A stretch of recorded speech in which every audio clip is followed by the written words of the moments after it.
All right, welcome back, everybody, to Auburn Undercover. Jason Caldwell. I am Nathan King here on the Auburn Undercover YouTube channel. We are still here at Kyle Field in College Station as Auburn face-planted on offense here today in their SEC opener, losing 27-10 to Texas A&M. Jason, this was the first time Auburn went without an offensive touchdown in a game since the last time they were here at Kyle Field. We'll talk about it right off the bat. I think the biggest thing in this game is the quarterback issues. It was the difference in this game.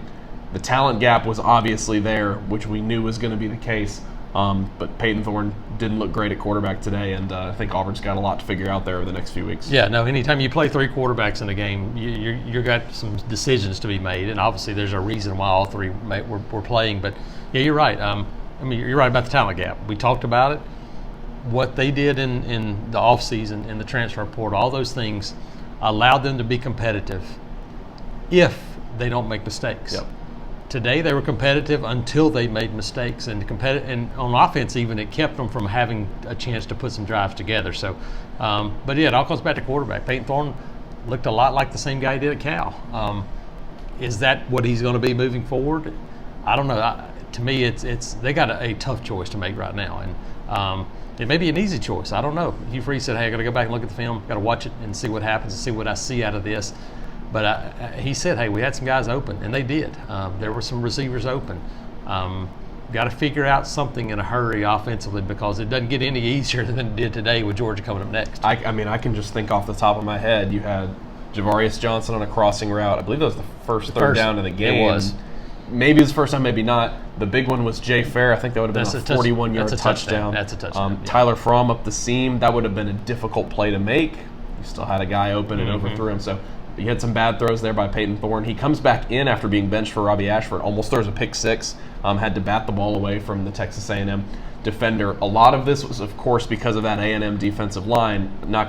It's not all on Peyton Thorne. But Hugh Freeze did say, he said it at halftime to ESPN before going into the locker room, he felt like Peyton Thorne was ducking away from it way too quickly. He said it after the game. He said, we were taking our eyes away from what was happening down the field.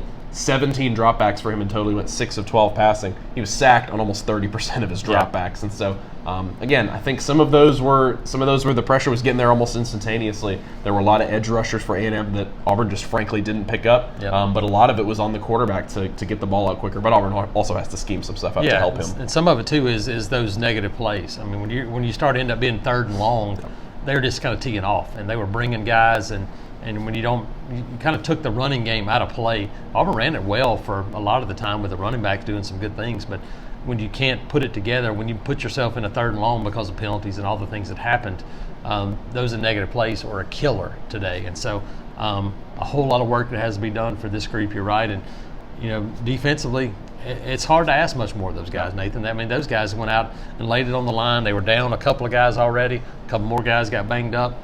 They kept battling, but in the end, they just ran out of gas. It's so funny, Jason. I draw similarities to the Cal game. Remember, they made a change at quarterback. It wasn't because of an injury, but they made a change at quarterback, and I remember thinking, this is what's going to do it. The dam's going to break here. The defense is going to be shocked by it. But we were surprised in that game because Auburn, to their credit, they held on defensively and they kept on playing. Different story today. This is the kind of game we've seen from them over the years against SEC opponents where the offense doesn't produce. You really can't fault them too much. Sooner or later, you just give in. That's it. And you're right. Today, though, a quarterback change did have an impact. Max Johnson was really good, and that just 2 drives. That's all it took. 2 drives was enough today. Auburn got the defensive touchdown, came back, and then you could see it at the end. Misalignment, big run, and that was it. It was over with. And so you would say going back to the drawing board, but it's more than a drawing board right now for these guys because, again, this is they had adversity at Cal, but nothing like this. And like you said, with Georgia and Ole Miss coming up next, they got a whole lot of things that have to be done, and I don't know how much you can do at this point. Right? The thing is, Jason, not a lot of people, I wouldn't say not a lot of people, but Auburn was not expected to win this game. They were not favored to win this game. Their next 3 games, you look at the spots, maybe A&M at home, but on the road at A&M, Georgia, at LSU, that's really difficult for anybody. If you had gone out and lost 24-21, 27-34, again, it's like you said at Cal, everyone feels differently when your offense plays score points. It makes a difference, and you're right, it feels so much different when you have an offensive game like that, like we just saw, because it feels hopeless. I don't think it's hopeless. I think there are some answers for this team Will it be change in quarterback? Will it be a change in scheme, mindset? I don't know, but obviously got to figure out something in a hurry. Yeah, number one Georgia. They're probably going to handle business against UAB. That's probably not the cure for your issues next week. Bye week after that, I think that's going to be really key. What they look like going to LSU. So that's our quick recap here from Kyle Field in College Station. Auburn loses 27-10 to Texas A&M opening SEC play. For Jason Caldwell, I'm Nathan King. Go over to auburnundercover.com. We've got you guys covered over there. Catch you guys later. Thanks for joining in.